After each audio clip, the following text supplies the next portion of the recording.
There are all kinds of theories and speculation around the use of electricity in the ancient world.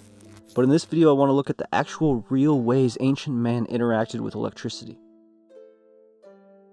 We sometimes forget energy is all around us. Lightning, static, magnetic stones, crystals, and bioelectric animals were all studied deeply by the ancient philosophers and scientists. We're taught in school that Thales of Miletus in 600 BC was the first to discover that friction can create the electrostatic effect. He realized that amber, known as electron in ancient Greece, would attract light objects when rubbed together, what's now known as static electricity. And this phenomenon of static electricity was the mechanism used to generate an electric charge in the very first generator, invented in 1663 by Otto von Guericke. But the ancient Greeks knew about this effect going back to 600 BC, but there's no proof they ever created their own electrostatic generator, even though they had full knowledge of the mechanism behind it. The Greeks also observed lightning, and had theories of it being related to fire in some way. They looked at the natural world through the lens of the four elements: earth, water, fire, and air. And if they were alive today, they would describe electricity as a form of the fire element, rather than something separate. But all ancient cultures observed lightning in the sky, and they all had their own explanations for it. The most prolific theory was that it was the gods, with their powerful weapons like Zeus's thunderbolt, or Indra's great weapon Vajra, or the nature spirits like we find in the Native American traditions. We'll look more into those in a minute, but there was also a bioelectric fish some ancient cultures observed shocking their prey. The Greeks recorded this phenomenon in the torpedo fish, and would actually use them to shock patients suffering from certain diseases. Scribonius Largus, a Greek physician from the 1st century AD, was recorded as using these bioelectric fish for pain, muscle joint problems, headaches, and toothaches. He would send an acute shock to the affected area and heal through electricity. We're told he knew very little of the mechanism behind what he was doing, but I wonder if he actually had a different sort of understanding of energy in our body, similar to how Eastern medicine works. The chakras, or meridians in the body, are energy centers and can be adjusted through certain techniques like acupuncture and qigong. But they could also be affected by electric shocks. Many natural healers and even doctors today use this technique. I myself even once got an electric shock treatment for hip pain I was having. Tiny impulses of electricity were sent to the exact area the pain was coming from, and it stimulated it, bringing oxygen and blood in and recycling out the old cells. After several treatments, my hip pain was cured. This is essentially what the ancient Greeks and Romans were doing with electric torpedo fish. This is technically the earliest known practical use of electricity. Although many have pointed out certain older ancient Egyptian artworks show them utilizing bioelectric effects of eels long before this, in the Temple of Hathor at Dendera. Now, I don't know for sure if this is showing electricity being used or not, but one thing I find interesting is that Hathor was associated with the sun and solar flares. Also, this Jed pillar you see is often theorized as being some kind of technological item. It was also known as the spine of Osiris, and the spine is the part of the body where all these electric impulses from the brain travel to move the body and such. Many have tried to debunk these theories of ancient Egyptians being able to produce electricity by saying, where were the light bulbs? Where are all the inventions? Well, just because they didn't industrialize and create light bulbs doesn't necessarily mean they didn't have electricity in some form or another. Gilding, the process of laying a thin layer of gold or silver over a less precious metal, was popular not only in ancient Egypt, but also Mesopotamia and Greece. A process that is often done today using electroplating. This involves sending small electric currents through an object to attach metals like silver or gold to the outside layer. This form of gilding shows the most precision and detail in the end product, making it a common practice today. However, some have theorized after looking at ancient Egyptian, Mesopotamian, and Greek gilded objects that they were using some form of this process of electroplating as well. Possibly using the electricity produced by something like the Jed pillar, or even the pyramids themselves. Or utilizing bioelectric fish or eels like the Greeks and Romans did. or even something like the Baghdad Battery, which dates all the way back to 250 BC. Some of the most convincing evidence of ancient electroplating actually comes to us from the Moche civilization in the Andean region of South America, modern-day Peru. The Moche were highly skilled metallurgists and are known to have created intricate metalworks, including the application of gold and silver to copper objects, with greater detail and precision. Some scholars believe the Moche may have used a form of early electrochemical plating by immersing copper objects in a solution of metal salts and then using natural acids from local fruits or plant extracts to deposit thin layers of precious metals like gold or silver onto the surface. This process, while not electroplating in the modern sense, involved a chemical reaction that achieved a similar result. The process was a form of electrochemical plating, in which metallic ions were deposited onto the base metal through a reaction with the acids. And then we have ancient lightning rods.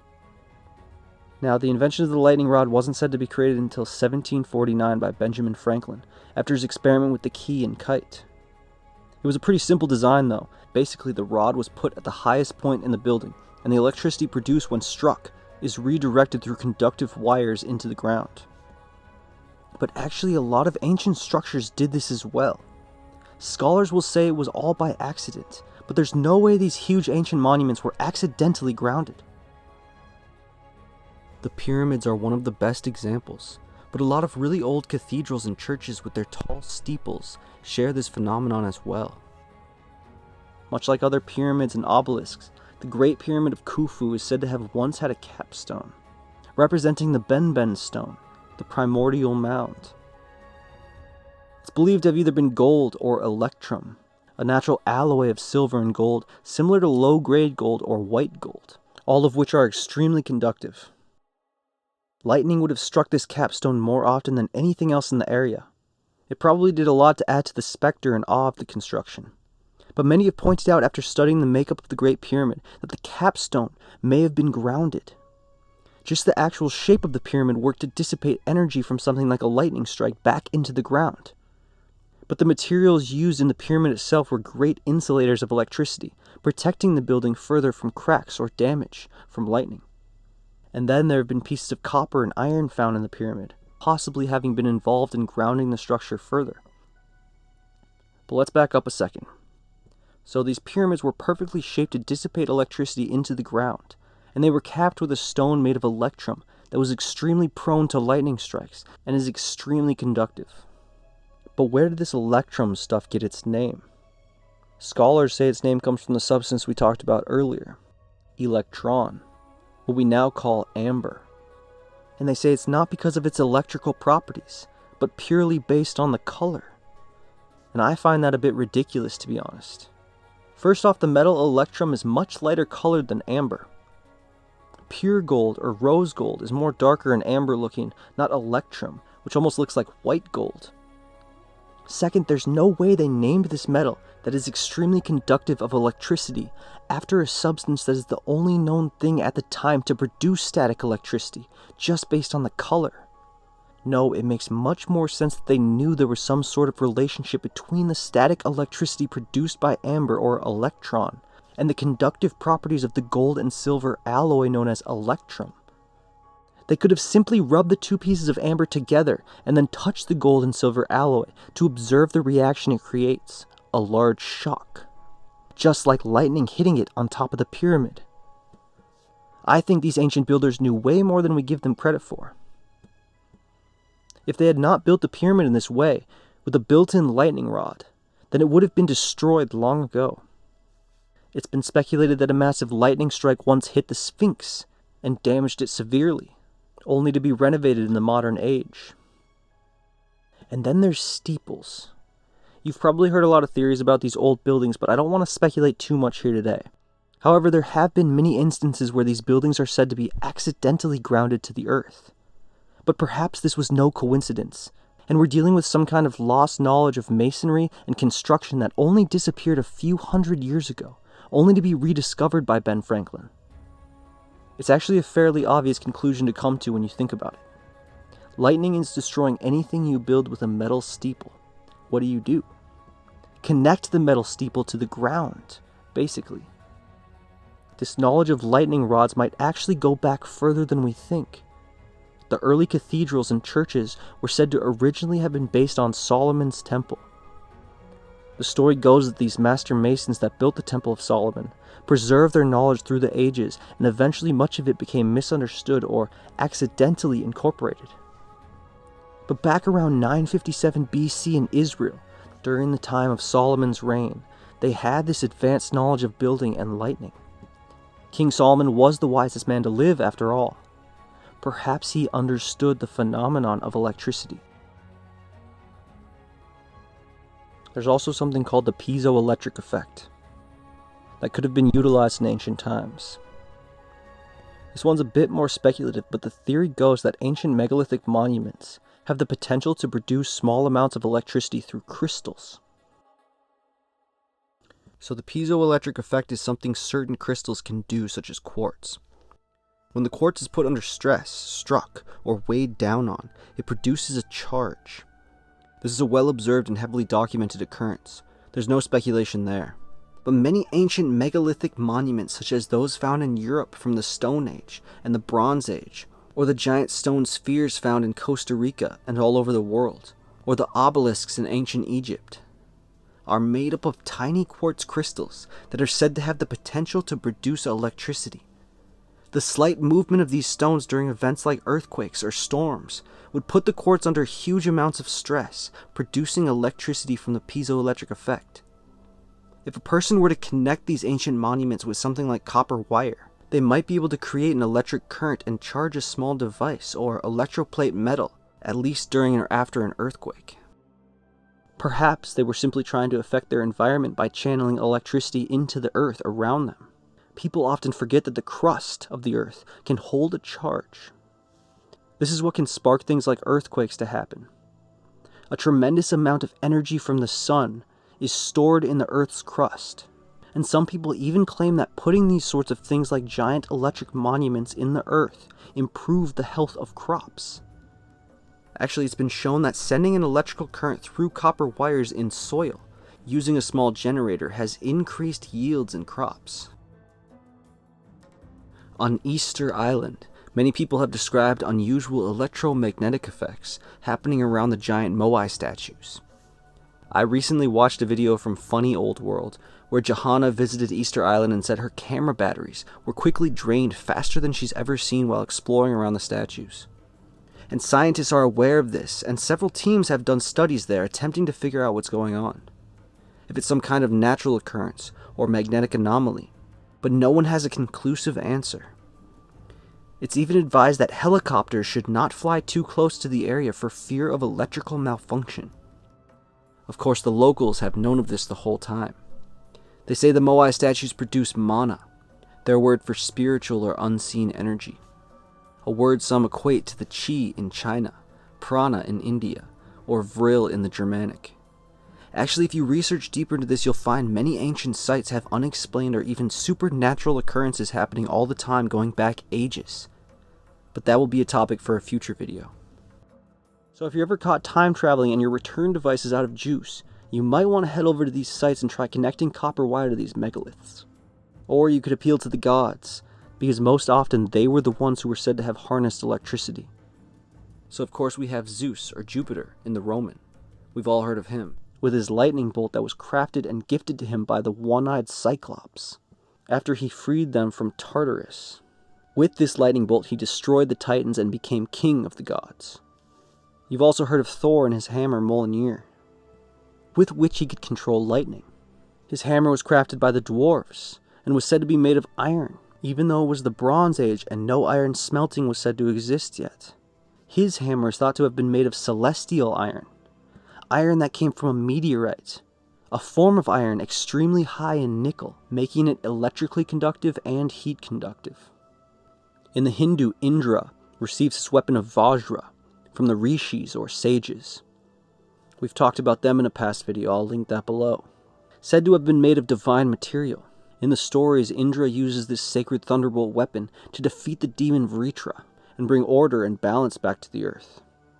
The Phoenician god Baal, another storm god, was also depicted with a thunderbolt in his hand. In Egyptian, this god was known as Set, the chaos god. In Mayan, their storm god was Chak, who wielded an axe. Shango, the god of lightning in Yoruba mythology in Africa, also wielded an axe, a double-headed one, as did the god Perun in Slavic mythology. And then Lei Gong in Chinese mythology is depicted with a great drum, responsible for big storms and thunder. As is the storm deity in Japan, Raijin. And there are many other deities associated with storms and lightning as well. My biggest question is just this: why did they almost always have some kind of weapon they carried that allowed them to control the lightning? Could this maybe have been some piece of lost technology only known by the very elite of the ancient world? My conclusion after researching all this is that ancient man knew full well about the phenomenon of electricity, going all the way back to the ancient Greeks and possibly earlier Mesopotamian cultures as well. They described it using their own understanding, saying it was some effect of the element of fire, and it was able to be conducted by certain materials and redirected into the ground. But they also knew that this electric energy had a major effect on the human body. On some level, they understood that the body functioned through a series of electric impulses, and those impulses could be changed to either positively or negatively affect a person. And they created a whole system of healing through electric fish around this understanding. But I also think it's possible there was some kind of harnessing of electricity, long before this era of philosophers and thinkers, in the age spoken of in the oral histories and mythological stories. A substantial number of cultures had a god who wielded a weapon that controlled lightning. And one theory about these gods, among others, is that they were some kind of ruling elite over humanity in their day. And if an advanced ruling elite society did exist in some long past ancient age, then the survivors and keepers of the oral histories would have explained their technologies exactly like Thor's hammer or Zeus's thunderbolt. Some weapon or tool forged with special metal, by a race of people that had a much higher understanding of metallurgy and the universe, could have been something that harnessed electricity. In the Greek myths, Zeus is powerless against Kronos, until the Cyclops created his thunderbolt. And then with his thunderbolt weapon he rules the gods. Whoever controls the energy is always the one who rules. In Vedic texts they speak of a weapon powerful enough to take out entire civilizations. Some have equated it to nuclear weapons. We've heard of the story of how Oppenheimer quoted the Bhagavad Gita after witnessing his terrible invention. If they had that kind of technology, it's no surprise they knew about electricity. Just because they didn't industrialize doesn't mean electricity wasn't known on some level, at least by the ruling elite. Thank you guys for watching this one. Please hit that subscribe and turn on notifications so you don't miss out. Also, if you want to help support my work here, you can join the Patreon. Even just one person committing to the $3 tier helps the channel a ton. And you'll get these videos ad-free, plus I share a lot of interesting and thought-provoking articles and videos, as well as log all the old texts and ancient writings I use in my research. If you like this video, here's two more I think you'd find interesting. This one on the right here is on those giant stone spheres I mentioned in Costa Rica. And on the left side of the screen is about Nikola Tesla's rediscovery of lost Egyptian technology.